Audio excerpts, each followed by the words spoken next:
If you ask anyone the question, "Where is God?" people answer in many different ways.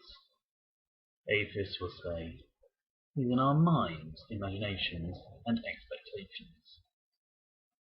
Many devout followers of biblical scripture will say, "God is in the Bible." Those of the heavenly perspective will say, "He's on high in heaven." Some of a more inner compassion will say, "In the hearts of those who truly believe." Hippies and other nature lovers will say, "He's in the natural world." People of a more spiritual nature will say he's amongst the stars. And the rest will say things on the lines of in church, in the sky, or even Sky 580. I even once had a lecture given to me by a 4-year-old about God being in the clouds. In short, the actual residence of the Creator himself is ambiguous, if not near impossible to trace. And we don't know where he is most of the time. So how can we see him and talk to him if we can't find him? And more importantly, what is he doing in this world that we have to look so hard for him? That's what we'll be looking at in this video. So let's take a look, shall we? People will point towards the Bible and say, God is in there.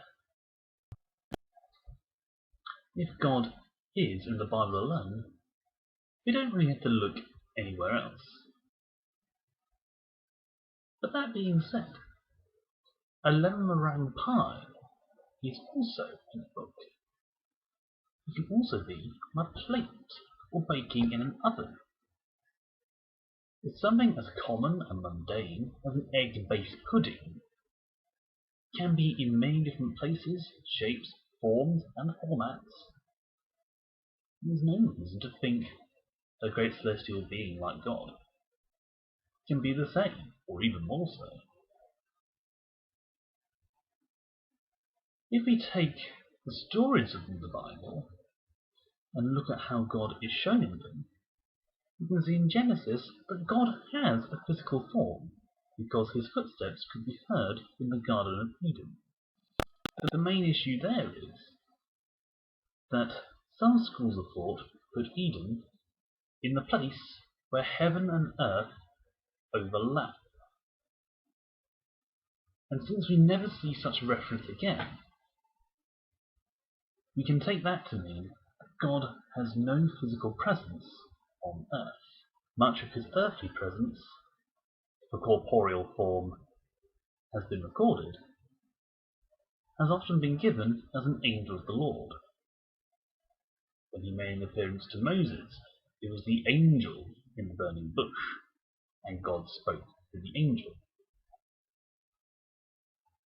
The only time we get a sense of God's corporeal form is in Isaiah's vision in the temple, where the Lord was sitting on a high throne in robes that filled the temple.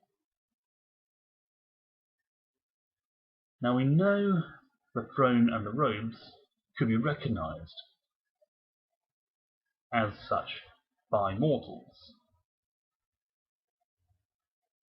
That only serves to show his majesty in a regal way, not necessarily proving he has a humanoid form.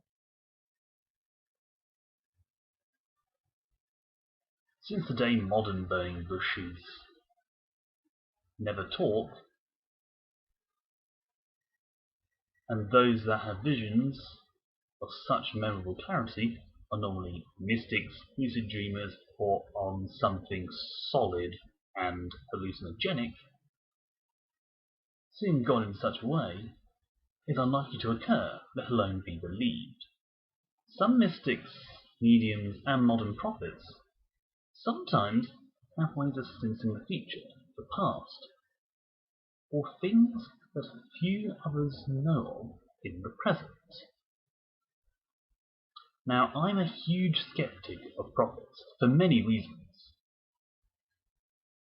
But sometimes in church settings, closed church groups, or just praying personally, prayers of significance to the person seeking prayers can be said, be it for appreciation from those that don't understand their troubles, healing for someone close to them, or just support for what they wish to do, be it in a general sense or specific.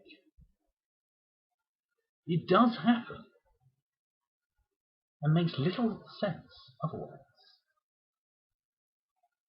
God could be there. We see him a lot in times where people are downtrodden. I myself experiencing similar. I was once working an extremely hard job with long hours, longer than most other jobs, far less pay, and a heck of a load of ill feeling between us and the line manager most days. On one of these hard days, I heard one of my work friends sing a song called It's a Hard Knock Life. It's from the musical Annie. Little did she know that whilst that song, quite appropriately, was about hardship, I'd sung a different song from the very same musical many years before. A song about how things will be brighter tomorrow. And tomorrow was the name of that song. All of that ran through my mind in less than 4 bars of that song. And I just burst out laughing, looked up to the sky, and complimented God on being just too clever. He was just showing off. It didn't make our treatment in the job better. It didn't make the job easier, and certainly didn't improve our pay. But it lifted my spirits, which is what I needed to help me through the rest of the day's work. That's all I needed, and it worked. So could this be where God lives? Could it be in the quiet words of prophetic prayers, a sermon that hits close to home, and the singing of the downtrodden? Before we answer that, it's best we look at what God does in this world and how. I've mentioned in previous videos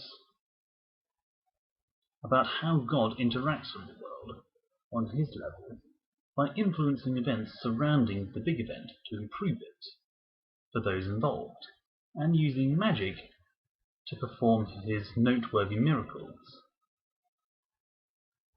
Both those videos, Most Effective God and Magical God, will be seen down in the comments.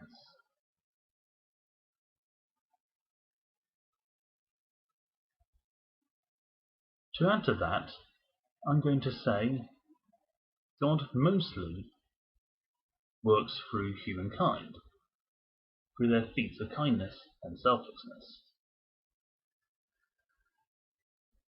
That will make most people say, why leave it to humans?